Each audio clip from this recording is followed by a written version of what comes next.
Bab 910, apakah dua pengacara memukulnya besar? Saat itu, Matt menoleh ke Foggy. Tujuan dari donasi ini sangat jelas. Ini untuk orang-orang miskin di Clinton yang menderita kerugian dalam ledakan sebelumnya. Foggy, apakah Anda menyebutkan Elena kepada seseorang? Foggy dengan cepat menggelengkan kepalanya sebagai penyangkalan. Dia tidak berani mengklaim kredit besar seperti itu. Tidak, aku benar-benar tidak melakukannya. Saya sama sekali tidak mengenal orang kaya. Melihat tatapan ragu Karen dan kacamata hitam Matt, dia tiba-tiba mengerti. Tidak, saya mengenal banyak orang kaya, tetapi tidak satu pun dari mereka yang secerdas ini. Juga, saya tidak mengenal mereka dengan baik. Petik 2. Matt mengangguk. Dia dan Foggy pernah magang di sebuah firma hukum terkemuka di New York, dan telah bertemu banyak orang kaya. Tapi kemudian Raja Super Roxxon Corporation telah mengajukan gugatan terhadap karyawan yang sakit dari perusahaan mereka, dan Foggy dan Matt bertanggung jawab atas kasus tersebut, dan diperintahkan untuk menuntut balik karyawan yang sakit parah itu. Matt dan Foggy akhirnya memilih untuk pergi. Bahkan, jika mereka memenangkan kasus ini, mereka akan bisa tinggal di Landman dan Zack dan menjadi pengacara resmi. Itu adalah impian mahasiswa hukum yang tak terhitung jumlahnya, dengan gaji tahunan jutaan hanya menunggu mereka, tetapi keduanya menyerah pada akhirnya. Jadi, mereka tergerak oleh sumbangan yang besar, tetapi mereka tidak gila dengan sukacita. Sebagian besar waktu, setiap pai daging yang jatuh dari langit diracun atau dikail ikan. Namun dengan pengalaman dan pengetahuan hukum mereka, mereka tidak menemukan sesuatu yang salah dengan kontrak donasi. Pertama, mereka tidak berhak menggunakan 2,3 juta donasi. Kalaupun ada masalah cash flow di kemudian hari, mereka hanya bisa mencari patron dan bukan pihak ketiga yang tidak terkait. Kedua, kontrak donasi sangat sederhana. Tidak ada jebakan tersembunyi, sebaliknya, ada banyak celah. Untuk dua lulusan hukum Universitas Columbia ini, mereka yakin tidak akan ada risiko berikutnya. Tapi siapa yang akan menyumbangkan begitu banyak uang untuk firma hukum mereka dan orang-orang di Clinton? Untuk sesaat, mereka bertiga terdiam. Pada akhirnya, Karen yang memecah kesunyian. Haruskah kita memberitahu Elena bahwa dia dapat menggunakan air dan listrik untuk saat ini, tetapi tidak ada uang untuk hal lain? Butuh beberapa hari agar uang ini disetujui, kan? Petik 2. Baru saat itulah Foggy dan Matt tersadar dari pikiran mereka. Daripada khawatir tentang firma hukum yang diberikan $600.000, mereka mungkin juga membantu para korban ledakan mengajukan permohonan ke yayasan sesegera mungkin. Bagaimanapun, sumbangan untuk firma hukum dapat dikesampingkan untuk sementara waktu, tetapi ledakan telah menghancurkan dinding dan jendela banyak keluarga miskin. Memikirkan itu, Foggy mengeluarkan setumpuk besar file dari tasnya. Saya punya file mereka. Aku akan meninggalkan panggilan untuk Anda nanti. Katakan pada mereka untuk datang dan mengisi formulir aplikasi. Karen berkata, tidak masalah. Matt berkata, biarkan saya melihat file mereka terlebih dahulu. Saya akan menemukan keluarga dalam kondisi terburuk. Kami dapat menempatkan aplikasi mereka di atas. Petik 2. Mereka bertiga mulai bekerja. Sore harinya, Luke dan Selina pulang kerja. Saat mereka melewati firma hukum, mereka melihat orang-orang datang dan pergi. Hal baiknya adalah banyak orang di sini tidak memiliki mobil, jadi tidak ada kemacetan lalu lintas. Luke memiliki gambaran kasar tentang apa yang sedang terjadi, tetapi Selina penasaran. Apa yang sedang terjadi? Apakah Foggy dan Matt sukses besar? Begitu banyak klien yang masuk. Lukas mengangguk cepat. Mereka pasti memukulnya besar. Ayo naik dan lihat. Itu mungkin sesuatu yang lain. Selina, di sisi lain, menggelengkan kepalanya. Saya kira tidak demikian. Orang-orang ini terlihat cemas, tetapi kebanyakan dari mereka tampak bahagia. Mereka bukan preman. Tidak mungkin mereka akan merampok firma hukum, kan? Luke menghentikan mobilnya di sisi jalan. Hal yang paling berharga di firma hukum itu mungkin adalah pakaian Matt dan Karen. Selina mendorong pintu hingga terbuka dan tertawa terbahak-bahak. Itu benar. Pakaian berkabut, haha. Mereka naik ke lantai 3, dan ada orang-orang yang naik turun tangga. Rasanya seperti pesta komunitas. Orang-orang yang akan membuat keributan di masa lalu jauh lebih tenang sekarang. Paling-paling, mereka akan saling memandang diam-diam dan mencoba menikam satu sama lain sampai mati dengan mata mereka, tetapi tidak ada yang berkelahi. Ketika mereka sampai di lantai 3, Luke dan Selina hendak menuju ke kantor, ketika beberapa orang menghentikan mereka. Hei, jangan memotong antrian. Mereka yang memotong antrian akan didorong ke belakang. Kamu sangat muda, mengapa kamu tidak bisa berbaris? Lukas tidak marah. Dia berkata sambil tersenyum, kami di sini bukan untuk berbisnis. Ketika semua orang memandangnya dengan jijik, seorang pria kulit hitam yang cepat berbicara berkata dengan suara nyanyian, seseorang mengatakan itu sebelumnya. Kakak, itu tidak akan berhasil. Jadilah baik, berbaris di belakang. Petik 2. Luke dan Selina, kamu benar-benar harus menjadi penyanyi. Luke berhenti berbicara dengan mereka dan hanya menelepon Foggy. Sesaat kemudian, Karen, yang mengenakan blus bunga biru tipis, keluar dari kantor. Saat itu bulan November di New York, tetapi dia berkeringat dan pipinya merah seolah-olah dia baru saja melakukan olahraga berat. Dia melambai pada Luke dan Selina, memberi isyarat agar mereka datang saat dia menjelaskan kepada orang-orang yang mengantri. Tidak, mereka di sini bukan untuk mengisi formulir aplikasi. Mereka baik-baik saja. Mendengar itu, orang-orang yang mengantri dengan enggan memberi jalan. Orang-orang yang telah menyebabkan masalah sudah dikejar ke belakang garis. Tidak ada yang ingin mengulangi kesalahan yang sama. Nyatanya, mengantre hanya membuang-buang energi, urutan sebenarnya di mana aplikasi diajukan masih didasarkan pada situasi keluarga mereka.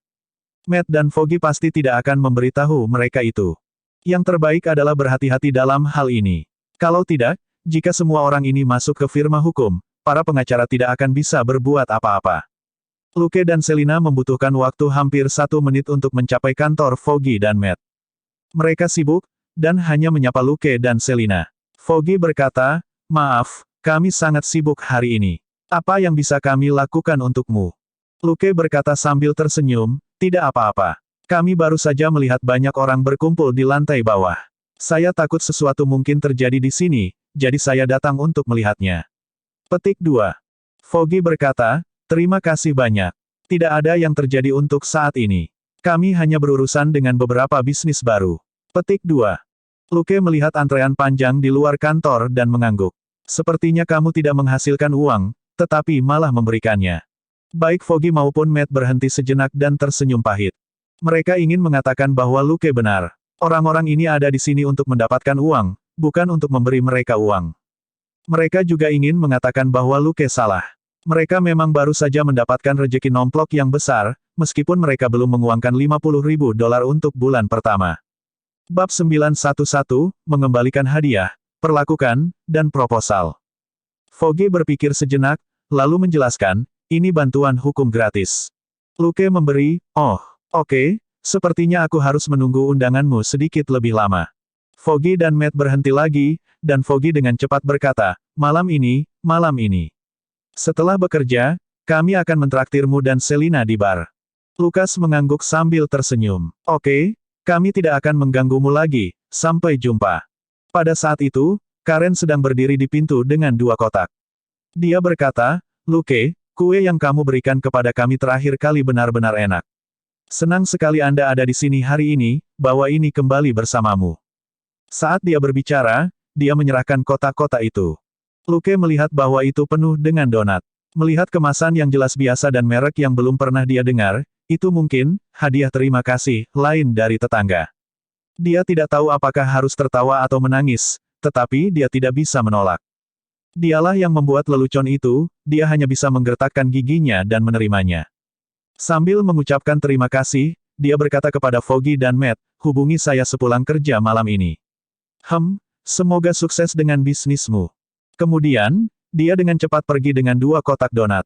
Kalau tidak, Karen akan merasa bahwa, hadiah kembali, ini tidak cukup, dan akan merepotkan jika dia memberinya 2 kotak lagi.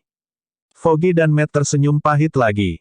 Bisnis, mereka pasti akan berkembang pesat dalam beberapa hari ke depan, tetapi mereka tidak menghasilkan uang darinya. Mengapa detektif itu suka mengatakan hal-hal yang menyakitkan seperti itu? Luke dan Selina keluar dari kantor dan masuk ke mobil di luar. Selina menyeka dahinya dan berkata, ada terlalu banyak orang. Saya berkeringat. Luke memberinya 2 kotak donat. Coba mereka. Ini merek apa? Mengapa saya belum pernah melihatnya sebelumnya? Selina membuka 1 kotak dan menggigit donat. Rasanya biasa saja dan terlalu manis. Luke berkata, berikan pada Gold Nugget. Bukannya dia suka yang manis-manis. Selina berpikir sejenak, lalu melemparkan 2 kotak donat ke jok belakang. Nugget emas, ini semua milikmu. Nugget emas, Selina berkata, jangan mengeluh, mereka sangat manis. Nugget emas ragu-ragu sejenak sebelum membuka mulutnya. Itu menjadi semakin pilih-pilih tentang makanan, tapi itu terutama dengan makanan asin dan makanan laut mentah segar. Itu tidak bisa menolak donat. Setelah berhasil melemparkan 2 kotak donat manis ke Gold Nugget, Selina bertanya, sepertinya Foggy dan yang lainnya tidak sedang menggugat. Mereka melakukan pekerjaan pro bono. Jika mereka tidak menghasilkan uang, bagaimana mereka akan membayar sewa? Anda mengatakan kemarin bahwa mereka sudah diisi sampai penuh dengan tagihan. Luke mengemudikan mobilnya ke belakang dan memarkirnya di garasi di lantai pertama. Tanyakan pada mereka malam ini. Selina bertanya, kamu sepertinya menyukainya. Lukas tertawa. Dari semua pengacara yang kami temui, keduanya harus berada di 3 besar dalam hal integritas, dan yang paling tidak dimiliki pengacara adalah integritas.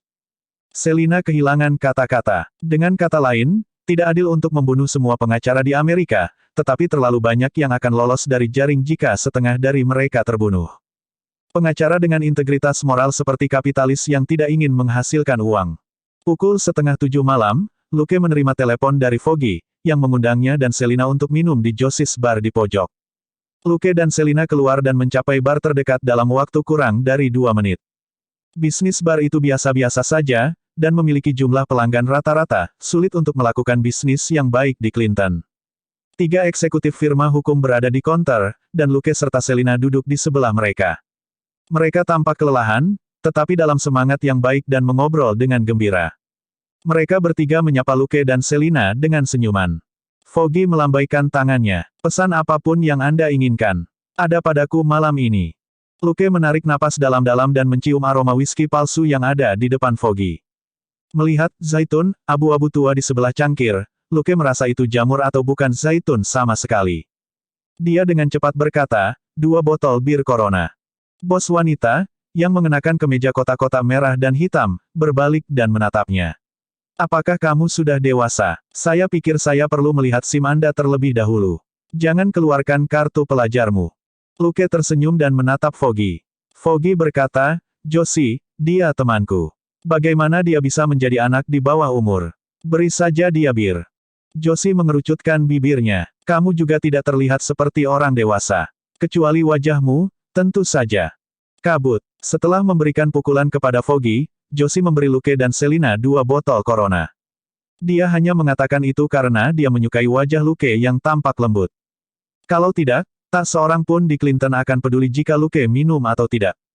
Sama seperti itu, mereka berlima mengobrol dan berbicara tentang peristiwa yang belum pernah terjadi sebelumnya di perusahaan. Saat dia mendengarkan, Luke tiba-tiba berkata, apa yang Anda katakan adalah bahwa apa yang kebanyakan dari mereka ingin lakukan adalah memperbaiki tempat mereka, kan? Foggy menyesap whiskinya. Betul sekali. Luke mengusap dagunya. Bukankah lebih baik membantu mereka menemukan perusahaan perawatan yang murah? Kabut menggelengkan kepalanya. Itu tidak mungkin. Tidak ada perusahaan perawatan murah di New York. Hanya memperbaiki pintu biaya setidaknya $200. Itu tidak murah. Luke berkata, lalu, bagaimana jika kita membuat sendiri dan menemukan beberapa penduduk setempat?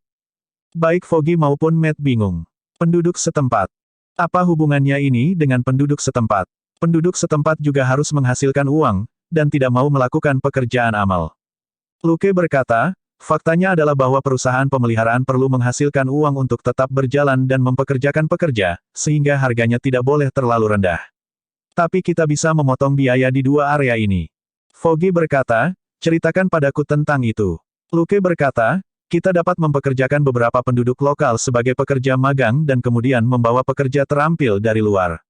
Jika kami tidak fokus menghasilkan uang tetapi murni mempekerjakan orang, kami dapat mengurangi banyak biaya pemeliharaan. Kabut menggelengkan kepalanya. Itu tidak mungkin. Bahkan jika kita mempekerjakan seseorang, itu tidak akan murah. Lukas tertawa. Saya tahu 2 kandidat. Mereka bisa magang. Mereka juga sangat akrab dengan pengangkutan dan pembongkaran bahan bangunan. Foggy tidak mengerti untuk sesaat, tapi ekspresi Matt berubah. Maksudmu Charlie dan Rachael? Lukas mengangguk. Itu mereka. Juga, kita dapat berbicara dengan Temple dan Ibu Rachael tentang hal ini, dan membuat mereka datang sebagai sukarelawan komunitas. Kebetulan ini adalah yayasan amal. Petik 2. Matt dan Foggy mengerutkan kening dan memikirkannya. Karena Charlie dan Rachael masih di bawah umur, Luke membuat saran ini, karena mempekerjakan mereka dapat menyebabkan masalah jika mereka tidak melakukannya dengan benar. Setelah hal ini dimulai, itu akan menjadi proyek besar. Jika firma hukum mereka akan keluar, itu bahkan lebih penting untuk mempertimbangkan masalah hukum ini. Bab 913, Permainan Wesley. Ide Luke tidak brilian atau tidak biasa, tapi Foggy dan Matt tidak pernah memikirkannya sebelumnya. Mereka adalah pengacara, bukan pekerja konstruksi. Mereka sudah terbiasa dengan bagaimana perusahaan renovasi besar bekerja. Saran Luke membuat semua orang berpikir. Menyiapkannya sebagai membangun kembali komunitas dan layanan masyarakat akan meninggalkan banyak ruang untuk bermanuver. Ketika skala meningkat, mereka dapat menghemat banyak biaya, dan penduduk yang menerima sumbangan juga dapat melakukan bagian mereka. Ketika mereka tahu renovasi akan terjadi, orang-orang ini tidak akan keberatan sedikit pun bekerja. Lukas tidak mengatakan apa-apa. Setelah setengah jam minum, dia dan Selina pergi. Foggy dan yang lainnya tidak meminta mereka untuk tinggal. Luke dan Selina jelas tidak punya banyak waktu luang dalam pekerjaan mereka. Bersedia mengeluarkan sejumlah besar uang untuk berbuat baik adalah tindakan amal terbesar di Amerika. Saat itu, Charlie sedang menonton film laga di rumah bersama kekasihnya, Claudia. Dia tiba-tiba menggigil. Claudia memandangnya dengan aneh. Apa yang salah? Charlie menggelengkan kepalanya kosong. Aku tidak tahu. Aku hanya merasa seperti sesuatu yang buruk akan terjadi. Di sana kamu pergi lagi. Anda pikir Anda semacam penyihir yang bereinkarnasi yang dapat meramalkan nasib buruk, tetapi Anda tidak pernah beruntung sejak Anda masih kecil. Jika kamu benar-benar penyihir, kamu pasti yang paling tidak berguna, kata Claudia sedih. Dia meraih Charlie dan membuatnya menangis kesakitan. Hei, bersikaplah lembut. Apakah kamu tidak takut menghancurkanku? Petik 2. Cordia memutar bola matanya. Jangan bilang kamu punya gadis lain di luar sana. Itu harus menjadi yang lama. Kakak perempuan Rakael menatapmu terakhir kali. Katakan padaku, apakah kalian berdua berselingkuh? Charlie meletakkan kepalanya di tangannya. OMG, adiknya hampir 100 kilo, oke. Sayang, apakah Anda salah tentang selera saya? Aku paling menyukaimu. Claudia mencibir. Bukankah kamu selalu mengeluh bahwa aku terlalu kurus? Anda selalu mengatakan bahwa mereka harus lebih melengkung. Ketika kamu melihat saudara perempuan Rakael tempo hari, kamu menyanyikan lagu itu, Baby Got Back, benar. Charlie menggigil. Aku bernyanyi untukmu, oke. Dia benar-benar tidak tertarik pada saudara perempuan Rakael, tetapi dia tertarik pada pantat besar. Kakak perempuan Rakael kebetulan memilikinya, karena itulah hubungannya. Tetapi tanpa diduga, Claudia menyadarinya. Jika dia menyadari kebenarannya, dia pasti akan berada dalam masalah besar. Dia hanya bisa mencoba yang terbaik untuk menipu pacarnya yang mencurigakan, dan dia benar-benar lupa tentang firasat buruk dari sebelumnya. Setelah Luke dan Selina kembali ke rumah, mereka mandi sebelum kembali bekerja. 2 jam kemudian, Wesley tidak punya pilihan selain menelepon bosnya lagi. Bos, Smiling Mas, dan Black Cat baru saja membunuh malaikat maut, Gustavo Gomez, dan menjarah gudang utama mereka. Dengan perkiraan konservatif, malaikat maut kehilangan 2 ton barang kali ini. Bahkan mengabaikan dampak berikutnya, hilangnya barang-barang ini akan mempengaruhi bisnis kami secara signifikan. Ada keheningan yang lama di ujung telepon yang lain, begitu lama hingga Wesley hampir mengira bahwa panggilan itu telah terputus. Kamu bilang kamu akan mencari persaudaraan terakhir kali. Apakah sudah selesai? Tanya orang di ujung telepon. Wesley, aku baru saja akan memberitahumu, persaudaraan menolak misi ini. Mereka mengatakan bahwa kami tidak memiliki informasi spesifik tentang target, seperti identitas asli mereka. Ujung yang lain, pembunuh macam apa mereka? Tidak bisakah mereka melakukannya? Jika itu hanya tentang menjatuhkan orang, saya tidak akan repot-repot mempekerjakan tentara bayaran. Petik 2. Wesley berkata tanpa daya, itulah yang mereka katakan. Namun, sepertinya mereka tidak asal-asalan denganku. Mereka mungkin dalam masalah sendiri. Petik 2. Ujung lain dari baris, saya bukan bos persaudaraan, saya tidak peduli masalah apa yang mereka hadapi. Sampah ini, daftar hitam mereka di masa depan. Iya bos. Wesley berkata, persaudaraan menolak misi, tetapi merekomendasikan platform lain kepada kami. Ada kejutan di ujung telepon. Apa, Wesley? Persaudaraan menyebutkan Continental Hotel. Mereka mengatakan bahwa kami dapat secara langsung menawarkan hadiah di sana dan meminta pembunuh dari seluruh dunia membantu kami menemukan dan membunuh orang-orang bertopeng itu. Ada keheningan di telepon lagi. Mendengar itu, Mungkin saja sesuatu benar-benar terjadi pada persaudaraan, atau mereka tidak akan mengirim bisnis ke pesaing. Bounty memang cara paling sederhana. Wesley belum pernah pergi ke Continental Hotel sebelum ini karena kekuatan ini tidak bisa dianggap enteng, dan pernah bentrok dengan pihaknya sendiri. Tetapi pria bertopeng itu terlalu agresif dalam beberapa hari terakhir. Hanya dalam beberapa hari, mereka telah menjatuhkan beberapa orang mereka, termasuk sekutu, Deamaiko pemasok malaikat maut, dan distributor, Nyonya Gao. Orang-orang ini jelas keluar untuk menutup mereka. Wesley tidak punya pilihan selain membawa nama tabu, Continental Hotel, kepada bosnya. Oke, tapi jangan gunakan nama kami. Setelah keheningan singkat, ada jawaban dari ujung telepon yang lain. Mendengar itu, Wesley merasa lega. Jika menghabiskan sedikit uang saja bisa menyebabkan Continental Hotel dan pria bertopeng bentrok, itu akan terlalu sempurna untuk pihak Wesley.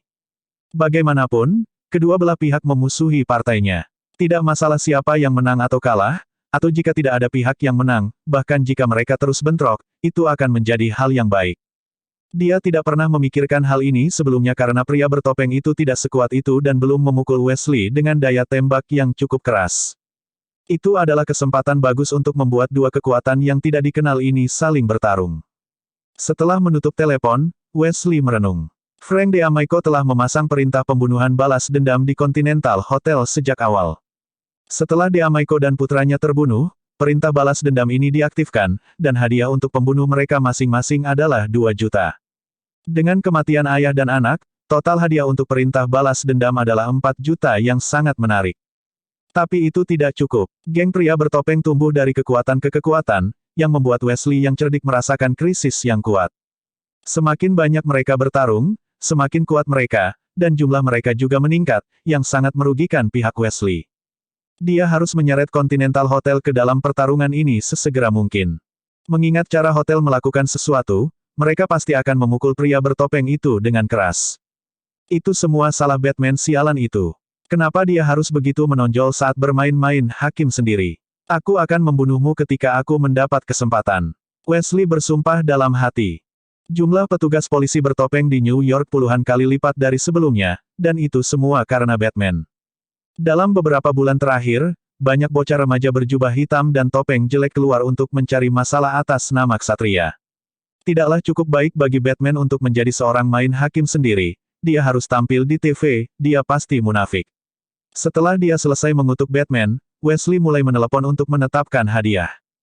Bab 914, kesepakatan selesai. Di mana hukumnya? Apakah masih ada hukum? Keesokan harinya, cuaca kembali mendung, dan sepertinya akan turun hujan. Ketika Luke dan Selina meninggalkan rumah, mereka melihat antrean panjang orang di luar kantor Foggy lagi. Bahkan ada lebih banyak orang daripada hari sebelumnya, termasuk beberapa anak nakal yang malang dalam genggaman orang tua mereka. Selina tertawa terbahak-bahak. Lihat itu, Charlie dan Rakael ada di sana. Tentu saja Luke melihat mereka. Dia memutar kemudi dan melaju mendekati sisi jalan saat dia menyapa 4 orang yang saling berbisik tidak jauh. Quill, Barbara, selamat pagi. Temple berbalik dan tersenyum ketika dia melihat Luke. Lama tidak bertemu. Apakah kamu akan bekerja? Luke mengangguk dan bertanya, bahkan ketika dia tahu jawabannya, benar. Apa yang sedang kamu lakukan? Temple berkata, mendaftarkan keduanya untuk pekerjaan sukarela komunitas. Luke menatap Charlie dan Rakael sambil tersenyum. Wow, sepertinya kamu sudah banyak berkembang. Lakukan yang terbaik. Aku selalu sangat memikirkanmu. Kedua anak laki-laki itu berkata dengan murung, halo, Bos Luke, Bos Selina. Mereka tidak bisa mengubah cara mereka menyapa mereka bahkan setelah menyelesaikan pekerjaan terakhir. Tentu saja, mereka tidak akan muncul di depan Luke jika mereka bisa membantu. Pada saat itu tidak bisa dihindari. Yang lebih menakutkan adalah bahwa selain Luke dan Selina, bos ini, mereka dikutuk dengan sesuatu yang tidak akan pernah bisa mereka hindari, seorang ibu dan sepupu.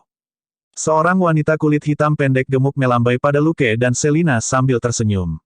Luke, Selina, terima kasih untuk yang terakhir kali, tapi kenapa kamu tidak menelepon? Aku ingin mengundangmu makan malam. Luke berkata sambil tersenyum, Barbara, kamu masih ceria seperti biasanya. Kami sangat sibuk baru-baru ini, dan kami benar-benar tidak punya waktu. Namun, saya memiliki harapan yang tinggi untuk Rakael. Dia pasti akan dipilih. Dia dan Charlie memiliki pengalaman dengan renovasi. Barbara ini secara alami adalah ibu Rakael. Barbara mengangguk cepat. Ya, itu akan sangat bagus. Itu seperti gerbang neraka yang terbuka. Apa yang hebat tentang itu? Rakael putus asa. Tapi apa yang bisa dia katakan? Salah satunya adalah ibunya, dan yang lainnya adalah pembunuh bayaran yang menakutkan. Dia tidak mampu menyinggung salah satu dari mereka. Saat mereka sedang mengobrol, sebuah mobil berhenti di sisi jalan. Foggy dan Matt keluar, dan Foggy berkata kepada Luke, "Kau di sini. Perjanjian ada di sini. Lihat dan beritahu kami jika ada yang perlu Anda ubah." Saat dia berbicara, dia mengeluarkan persetujuan dari tas kerjanya. Luke menerimanya dan memindai halaman satu persatu. Dia tersenyum. "Kau lebih teliti daripada aku. Ini baik-baik saja." Dia kemudian menyerahkan perjanjian itu kepada Selina. "Tanda tangani dulu." Selina menemukan pena di kotak sarung tangan, menandatangani di tempat yang diperlukan, lalu menulis cek sebesar $50.000. Luke menandatangani perjanjian dan juga menulis cek sebesar $50.000, lalu memberikan kedua cek itu kepada Foggy. Kabut tercengang. "Bukankah itu terlalu cepat? Anda harus melihat kembali perjanjian itu." Petik 2. Dia sebenarnya cukup takut pada orang-orang yang menandatangani terlalu cepat, karena kebanyakan dari mereka tidak melihat dari dekat kontrak dan akan mulai bertengkar setelah sesuatu terjadi. Pengacara lain tidak terlalu peduli, selama mereka mendapat uang, tetapi Foggy tidak terbiasa menipu klien. Lukas menggelengkan kepalanya. "Kesepakatan ini cukup sederhana. Saya melihat dengan baik. Kami masih harus pergi bekerja, dan tidak bisa mengobrol. Selamat tinggal semuanya." Foggy tanpa daya menerima persetujuan itu dan melihat Luke pergi. Temple tampak penasaran, tapi tidak bertanya apa-apa. Barbara, bagaimanapun, tidak bisa tidak bertanya, apakah Luke dan Selina mengajukan gugatan. Foggy ragu-ragu dan menatap Matt. Matt terbatuk dan mengangguk sedikit, dan Foggy mengerti. Tidak, mereka adalah donor, dan mereka yang mengusulkan rencana insentif sukarelawan ini untuk membangun kembali komunitas. Barbara tercengang. Kesadaran muncul di Temple, dan dia tanpa sadar menatap sepupunya dan Rakael. Pada saat itu, Barbara bertanya dengan ragu-ragu, "Maksud Anda, jika Rakael melakukan pekerjaan sukarela, dia bisa mendapatkan tunjangan untuk keluarga miskin?" Foggy mengangguk. "Iya, jika mereka pendonor, bukankah itu berarti mereka membayar Rakael dan yang lainnya untuk menjadi sukarelawan?" Barbara mengikuti alur pemikiran ini dan tiba-tiba menyadari sesuatu. "Tunggu, dia baru saja mengatakan bahwa Rakael pasti akan dipilih." Barbara menatap Foggy. "Foggy, Rakael melakukan pekerjaan sukarela ini." Foggy mengangguk tak berdaya. "Betul sekali. Luke dan Selina sangat memikirkan kemampuan kerja Charlie dan Rakael. Mereka pasti akan mendapatkannya." Mata Charlie dan Rakael hampir keluar dari rongganya. "Apa-apaan ini? Kerja keras ini sudah menjadi kesepakatan di balik pintu tertutup. Di mana hukumnya? Apakah masih ada hukum?" Melihat ekspresi kedua anak laki-laki itu, dan mengingat bagaimana Luke telah menyatakan bahwa mereka pasti akan dipilih, Temple hanya bisa menggelengkan kepalanya dengan senyum masam. Luke selalu ingat kedua bocah ini. Melihat ekspresi Charlie dan Rakael, Foggy masih merasa perlu menghibur mereka. "Jangan khawatir, nama Hudson juga ada dalam daftar. Aku menelepon ibunya tadi malam, dan dia akan datang nanti. Anda bisa bergabung bersama. Saya yakin itu akan membuat pekerjaan lebih menyenangkan." Dengan itu, dia dan Matt bergegas ke atas. Mereka belum selesai dengan aplikasi Yayasan Amal kemarin, dan mereka masih harus berurusan dengan donasi Luke dan perekrutan sukarelawan hari ini. Ini akan menjadi hari sibuk lainnya. Temple menepuk kepala Charlie sambil tersenyum. "Hei, Hudson juga datang. Senang. Anda mengatakan terakhir kali bahwa Hudson harus berterima kasih atau sesuatu. Bagaimana Charlie bisa mengatakan sesuatu sekarang? Dia bahkan tidak bisa melindungi dirinya sendiri saat ini, siapa yang peduli dengan Hudson? Jika Hudson tidak takut mati, dia bisa memilih untuk tidak datang. Kedua bos itu pasti akan membuatnya menyadari kesalahannya. Cuacanya suram sepanjang hari, dan akhirnya gerimis di malam hari, menyelimuti New York dengan hujan berkabut. Melihat Manhattan di tengah hujan, Selina menyesap coklat panas dan menghembuskan napas dengan puas sebelum dia bertanya, "Bisakah kita melanjutkan malam ini?" Luke sedang melihat file-file di sofa. Dia bersenandung dan berkata, "Aku bilang kita akan memberi Kingpin setengah bulan. Itu masih beberapa hari lagi. Dia memiliki kerajaan besar dan bisnis besar. Dia tidak akan muncul kecuali jika itu benar-benar menyakitinya." Selina berkata, tapi orang ini sepertinya menghindari kita. Menurut intelijen dari Departemen Kepolisian, anggota organisasi penting yang kami targetkan semuanya telah menghilang. Luke berkata, dia lebih toleran dari yang saya kira. Jika dia benar-benar bisa menahannya. Selina bertanya, haruskah kita membiarkannya pergi kali ini? Lukas tertawa. Apa yang kamu pikirkan? Kita bisa melenyapkan pasukannya di New York satu persatu. Saya selalu mengagumi orang-orang yang bisa beradaptasi dengan situasi. Bab 915, menembak bagus, target salah. Selina tertawa terbahak-bahak. Memotong daging dengan pisau tumpul juga merupakan keterampilan hidup. Gembong mungkin tidak akan bisa menahan diri karena New York adalah wilayah utamanya. Tanpa New York, yayasannya akan hilang, dan apakah sekutunya di tempat lain akan membeli apa yang dia jual akan menjadi masalah lain. Pukul 9 malam, Luke dan Selina pergi dengan Gold Nugget di tengah hujan. Mereka tidak menggunakan pintu depan di malam hari, tetapi masuk dan keluar melalui lorong bawah tanah yang telah dibuka Luke. Dalam beberapa malam terakhir, dia bekerja lembur setelah pulang. Dia membuka lorong terpisah di salah satu sudut lantai pertama yang menuju ke selokan di dekatnya. Sebagai kota terbesar di Amerika, New York memiliki sistem pembuangan limbah yang sangat rumit, dan seseorang dapat menjangkau banyak tempat melaluinya. Keuntungan dari rute ini adalah tidak mudah ditargetkan, apakah mereka datang atau pergi. Kekurangannya adalah sanitasi di saluran pembuangan tidak bagus.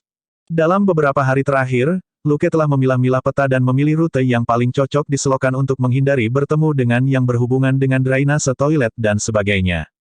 Sistem suplai oksigen yang terpasang pada armor dapat mencegah mereka menghirup bau busuk dan metana di saluran pembuangan, dan bau pada mereka akan dihilangkan dengan pembersih aroma khusus sehingga tidak ada yang bisa melacaknya. Setelah melintasi beberapa blok di bawah tanah, mereka muncul dari pintu masuk saluran pembuangan di dekat Central Park. Pintu keluar ini telah dipilih secara khusus. Tidak ada kamera pengintai dan hanya ada sedikit orang di area ini. Kamuflase optik pada baju besi mereka dapat menutupi sebagian besar jejak mereka dan mencegahnya ditemukan oleh penonton. Di tengah hujan, mereka muncul di sisi barat taman. Ada sebuah gedung apartemen di sini yang berfungsi sebagai pusat transaksi untuk Kingpin. Setiap hari, banyak barang didistribusikan dari sarang ini, itu bisa dianggap sebagai saluran grosir yang penting. Mengingat lokasi yang strategis ini, sebagian besar serah terima dilakukan di taman, dan orang-orang di sarang dapat menggunakan teropong untuk memeriksa apakah lokasi serah terima aman. Dengan cara ini, mereka dapat menghindari diekspos oleh terlalu banyak pedagang yang datang ke pintu mereka, dan menurunkan kemungkinan ditangkap oleh polisi, yang akan sangat mengurangi hilangnya obat-obatan terlarang. Sayangnya, metode ini tidak berguna melawan Luke. Dia telah lama mengunci sarang dengan hidung tajam, dan telah mempelajari pergerakan para gangster ini. Setelah sarang ini dibersihkan, pusat distribusi, Central Park ini akan lumpuh, dan volume output Kingpin akan turun setidaknya 5 hingga 7% dalam beberapa hari. Kingpin tidak akan memperhatikan hal ini jika itu bukan rantai distribusi yang signifikan. Sebagai pesaing langsung penjual 2 bit, itu adalah sarang yang sangat menguntungkan, dan obat-obatan mereka jauh lebih mahal daripada obat grosir dari geng lain. Meski hanya menjual 1/5 dari total volume penjual lain, margin keuntungan mereka tetap 15 hingga 20%. Barang-barang bergerak sangat cepat di sarang ini dan mereka dikirim dalam batch yang tidak memberi kesempatan polisi untuk menangkap ikan besar. Tapi apakah Luke seseorang yang peduli dengan semua itu? Dia di sini hanya untuk satu orang. Selama dia menyingkirkan pekerja terampil dan tokoh kunci di sarang ini, Kingpin tidak akan bisa menjual barangnya. Untuk orang besar seperti Kingpin, obat-obatan yang tidak bisa dijual tidak ada bedanya dengan deterjen. 2 orang dan 1 anjing mengikuti prosedur standar, Luke menyerang, Selina memblokir rute pelarian, dan Gold Nugget tetap tidak terlihat sepanjang waktu. Mereka menyelinap ke gedung apartemen dan melepaskan kamuflase optik. Inti dari operasi mereka dalam beberapa hari terakhir adalah untuk memberikan Kingpin waktu yang sulit. Jadi, sebelum mereka berkelahi, mereka berdua akan mengungkapkan diri mereka sendiri dan dengan sengaja meninggalkan beberapa yang selamat. Itu adalah pesan yang jelas untuk Kingpin, ini kami lagi. Tebas kami jika Anda berani.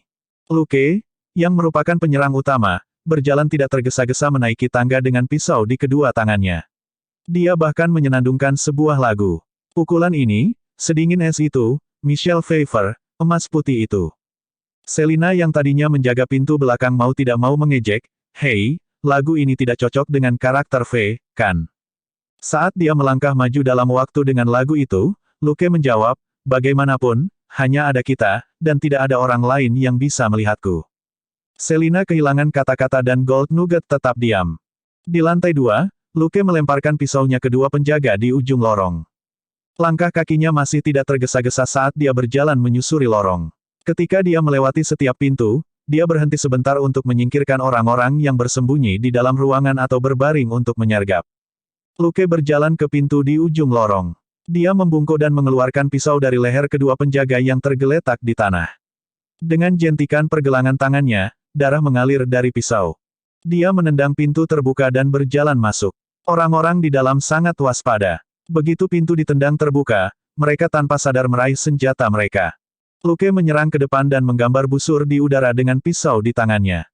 Dia zigzag melalui ruang tamu beberapa kali, dan semua penjahat pingsan, mencengkeram tenggorokan mereka. Pada saat itu, pintu kamar mandi tiba-tiba terbuka. Sebelum penjahat yang memegang pistol bisa melihat apa yang terjadi di ruang tamu, bayangan hitam terbang dan menikam lehernya. Dalam menghadapi serangan mendadak Luke, 16 penjahat di lantai ini bahkan tidak memiliki kesempatan untuk menembak sebelum mereka terbunuh. Dia meletakkan kembali pisau di pinggangnya dan melemparkan barang-barang itu ke wastafel dapur. Lupakan toiletnya. Orang itu barusan buang air besar di toilet dan tidak menyiramnya. Luke tidak ingin menciumnya. Dia sudah muak dengan bau aneh di saluran pembuangan. Dalam waktu kurang dari 2 menit, Luke telah selesai menangani semua barang. Saat dia berdiri di ruang tamu dan memeriksa dirinya sendiri untuk melihat apakah dia melewatkan sesuatu, ekspresinya berubah dan dia tiba-tiba menjauh setengah meter. Dentang. Suara kaca pecah dan bunyi gedebuk terdengar di dalam ruangan. Ada lubang peluru di jendela di sisi timur laut ruangan. Luke berlari keluar dari ruangan dan berubah menjadi bayangan transparan dan terdistorsi di lorong. Dia terbang keluar dari jendela di lantai 2 dan berlari menuju gedung apartemen di sisi utara. Di sebuah kamar di lantai 3 sebuah gedung apartemen yang berjarak 200 meter, seorang pria parubaya dengan janggut mengutuk dengan aksen Perancis yang rendah. Dia mengambil AWP dari jendela dan memasukkannya ke dalam ranselnya sebelum dengan cepat turun dan memasuki gang di belakang gedung. Gang-gang di sini terlihat di semua sisi, dan tidak ada lampu jalan atau kamera pengintai. Itu sangat cocok untuk retret cepat. Mobilnya diparkir di sebuah gang di luar gedung. Selama dia masuk ke mobil dan pergi, tidak ada yang bisa menemukannya. Memikirkan itu, dia dengan cepat berjalan ke mobil, membuka pintu, dan meletakkan tas di kursi penumpang. Tepat ketika dia akan naik ke kursi pengemudi, dia merasakan sesuatu yang dingin di lehernya. Pria berjanggut itu berhenti, dan keringat dingin muncul di dahinya. Dia tidak berani bergerak. Kamu pandai menembak, tetapi kamu tidak tahu bagaimana memilih targetmu. Aksen Inggris terdengar di belakangnya. Pria berjanggut itu bahkan lebih terkejut. Target yang dituju sebelumnya diduga memiliki aksen Inggris. Tapi bukankah orang itu masih berjarak 200 meter?